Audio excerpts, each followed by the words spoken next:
Hola, me llamo Xavi Martín, soy de Barcelona y tengo 27 años. Desde agosto del año pasado estaba un poco perdido en mi vida, no encontraba un motivo en mi vida y decidí que tenía que conocerme a mí mismo, tenía que reflexionar y tenía que encontrar una motivación para seguir viviendo en lo que creía y en lo que no creía. Y creo que aquí en el camino lo voy a encontrar. So I'm 56 years old. I'm from Holland. I do the Camino. It's not especially a choice, but I wanted to make a long biking tour. And at the end, the Camino tour was for me really what I saw was actually a very nice road to do. And again, I wanted to do a long trip, and yeah, for me the Camino was a good choice.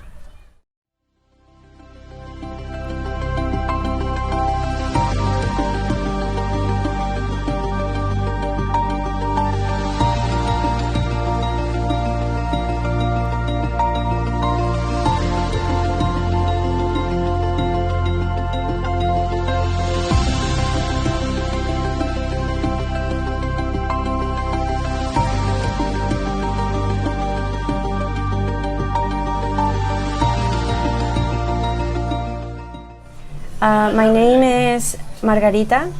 I am American, and I come from Madrid. I have been living in Madrid since 2015, and I love it here. It was actually something unplanned. I wasn't planning on doing anything because of the quarantine, and usually my original plan is to go home to Texas during the summer.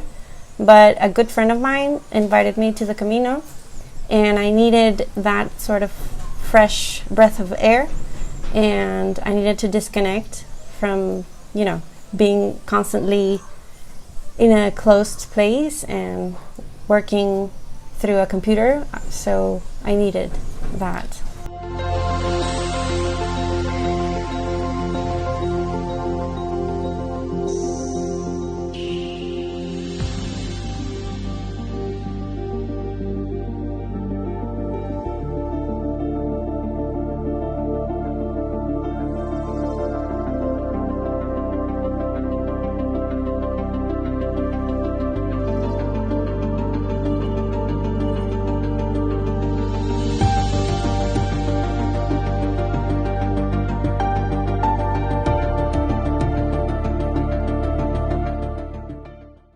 Soy Félix Bachiller, nací en la ciudad de Valladolid, en Castilla y León, España, donde he vivido toda mi vida, los 20 años que he vivido. Empecé a hacer el camino por varias razones. Una de ellas es que a mí siempre me ha resultado muy difícil hacer cosas por mi cuenta y quería hacer algo sin depender de nadie. Y eso es algo que me ha ayudado muchísimo, porque ahora me siento mucho más seguro. Y además estaba pasando por un momento de mi vida un poco complicado, porque estoy buscando mi propósito en la vida el camino también me ha ayudado en eso, la verdad. My name is Peter Zake. I'm 49 years old, almost 50. I grew up in Germany, but I've lived the majority of my life in the UK now. Well, I'm turning 50 in 2 weeks' time, and I thought to mark the occasion, it might be a good idea to spend a bit of time to look back at what's gone well in life, and maybe also those things that didn't go quite so well, and also to take the time to look forward and think about what might still come.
Realmente este año va a ser un año extraño para el Camino de Santiago, para los peregrinos y para la gente, toda la gente que lo hace posible, albergues, las asociaciones, la propia Junta de Galicia.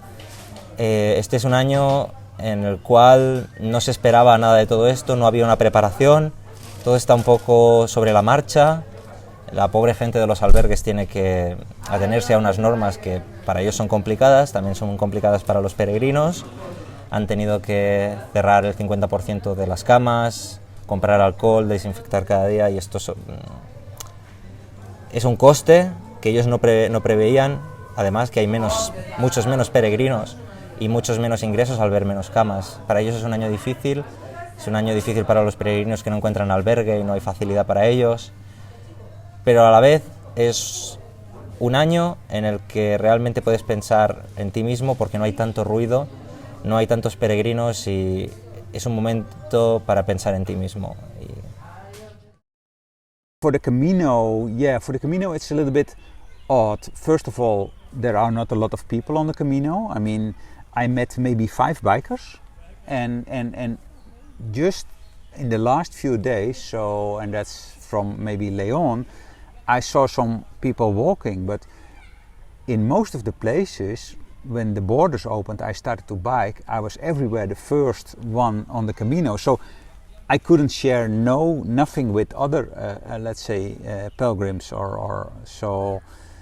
And then I see the people with the masks and with the distancing. So yeah, I suppose. Well, I don't not know of another situation with the Camino, so for me this is the first time. But it gives distance. But on the other way, you do the Camino on yourself. So if you have to keep distance from other people, it's okay. It's okay. My experience as of now, even though it might be, bad that there aren't any pilgrims or along the way, I think it's actually the best moment to come because everyone is kind of like afraid right now, and I think this is the best place to feel free and in nature and connecting to your spiritual side. And yeah, I think everything has been safe as of now.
I guess my expectations of the Camino were a little bit hazy. I'd read a number of books by people who had done it.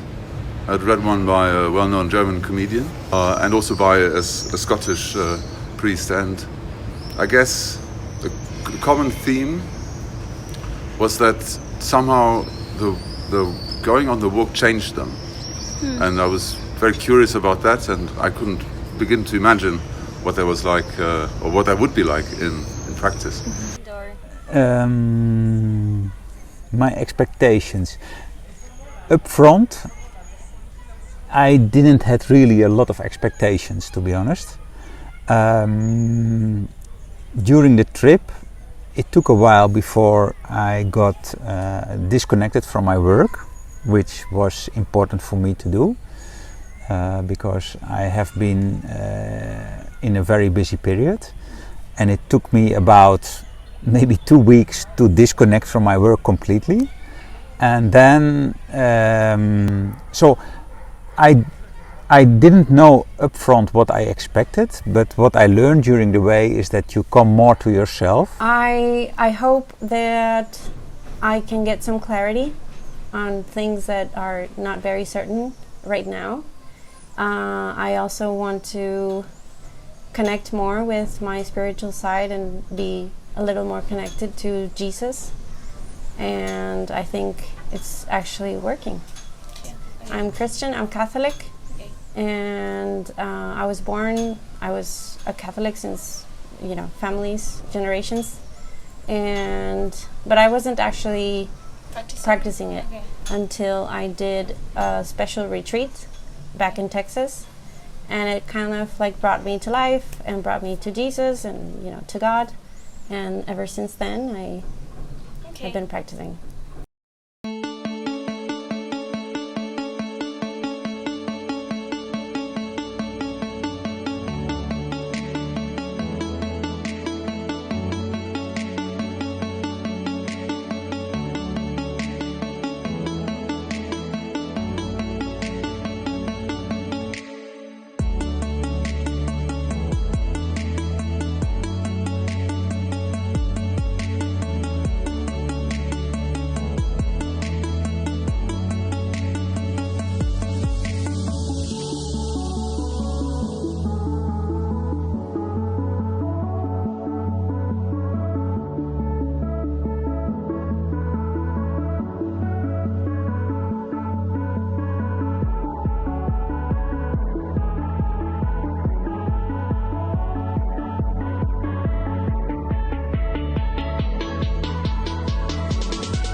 Tu es né pour la route. Marche. Tu as rendez-vous. Où ? Avec qui ? Tu ne le sais pas encore. Avec toi peut-être ? Marche. Tes pas seront tes mots, le chemin ta chanson, la fatigue ta prière. Et ton silence, enfin, te parlera. Marche seul, avec d'autres, mais sors de chez toi. Tu te fabriquais des rivaux, tu trouveras des compagnons.